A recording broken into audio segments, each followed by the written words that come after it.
On January 29, 2015, Maryland Delegate John Cluster proposed a bill with a somewhat simple purpose, placing an armed police officer in each of the state's 1,400 public schools.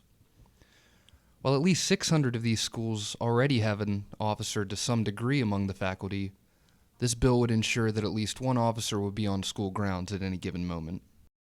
While some argue that the bill could only benefit the modern public school system, members of groups such as the American Civil Liberties Union argue that our schools need more than an armed officer, more so, a sort of trained guidance officer.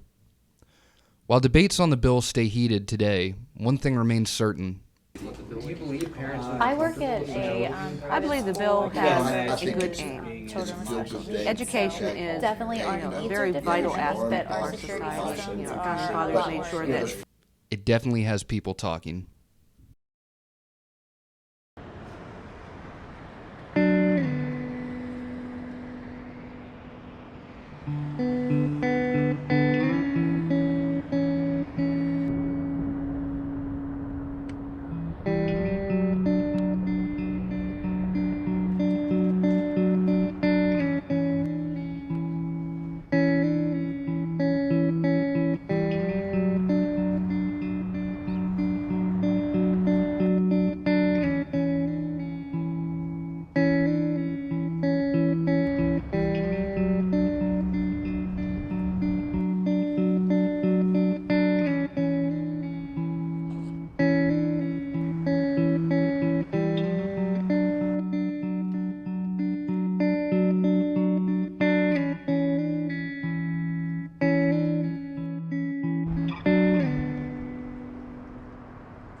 Cumberland, Maryland is a small town on the western outskirts of Allegany County.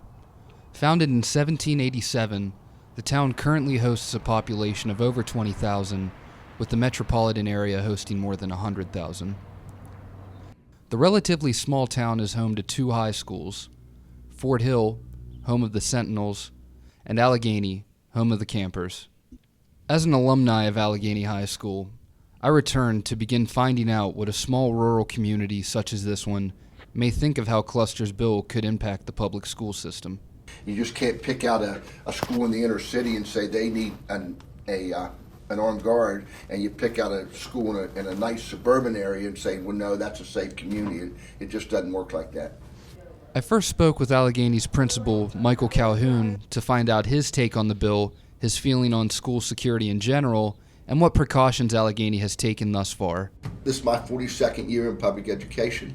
I grew up in the Frostburg area, and I came into Allegany County, back to Allegany County in 1986. I've been 26 years as a teacher and a coach, and this is my 16th year as an administrator.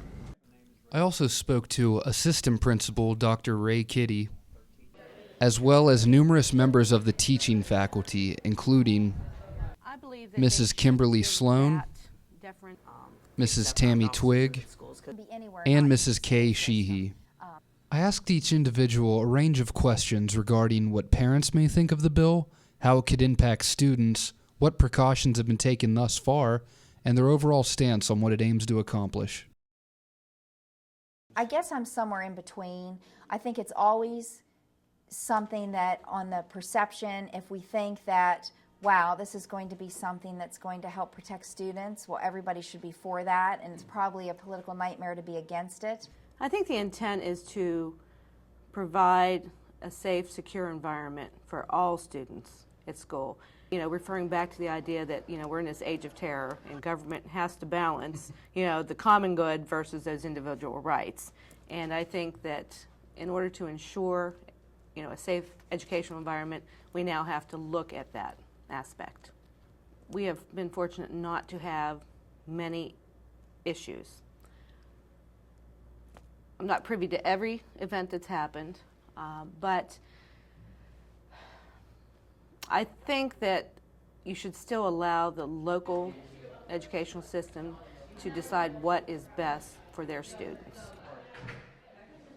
Any building, you have to have a safe and orderly environment, or you can forget about anything else. Instruction, all that, it goes out the window.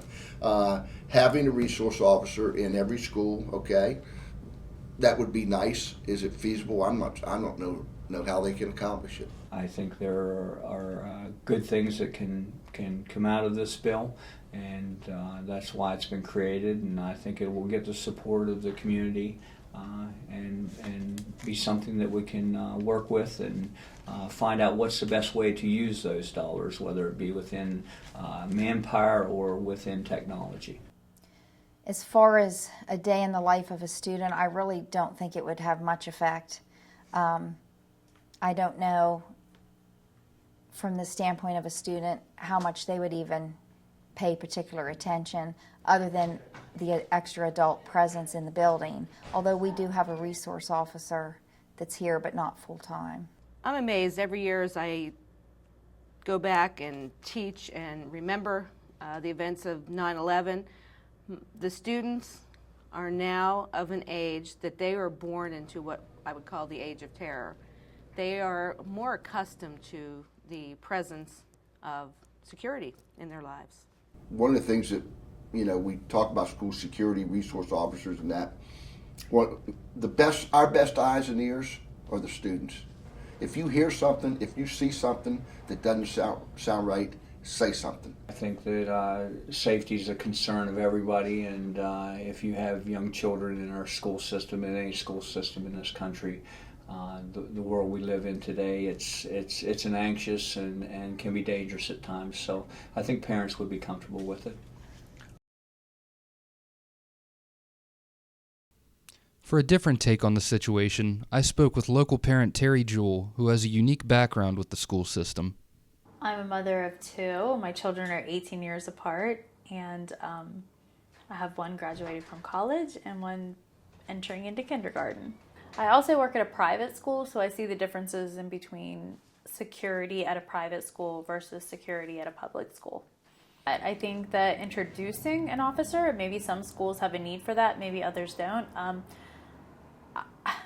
I think in some situations it might be more alarming. In an elementary school, for instance, I think it might be more alarming to younger children than it would be comforting to see an armed guard inside of the doors when they enter. Children get on a bus and parents tend to think that they're safe with their children getting on a bus for transportation to get to school, and a lot of things happen on the bus. My son got to the point where he didn't carry a backpack to school, or didn't want to even get on the school bus in the morning, and we're talking about a 6th grade child. So, at that point I had to take my child out of public school and put him into a private school. I am a parent. I have a son in the 3rd grade, and then I have a younger son. I again think that the presence of an adult in the building that has a particular responsibility, especially in uniform, that's something I teach about in psychology. The presence of someone in a uniform can make a difference on somebody's psyche, on what they're doing. To have them armed, I think, is a separate issue. I think we need adults in official capacities. We're in a society right now where we practice here, even in little old Western Maryland, we practice our lockdown drills, we practice all the things because you just never know what will happen. I have several questions regarding the bill. I think that we might want to look at things not only inside of a classroom or inside of the doors of the school, but what happens when you walk down the steps from the school? What happens when you get to the sidewalk? What happens when you get off school property? What happens when you're in the bus stop? Because technically, a parent takes their child to a bus stop, thinks that they're safe there, thinks that they're safe on the bus. What happens on the bus? What happens in those situations? So we might want to look at that as well. I think that schools are doing all they can to ensure the safety of the people in it. My number one concern as a building principal is, first of all, is the safety of students and staff in this building. This isn't a prison. Public schools are not prisons. So if you really want to do it, you're going to put up cut wire fences all the way around and treat it like, a prison. And that's not the purpose of the building, okay? It's to come and get education and have a good experience.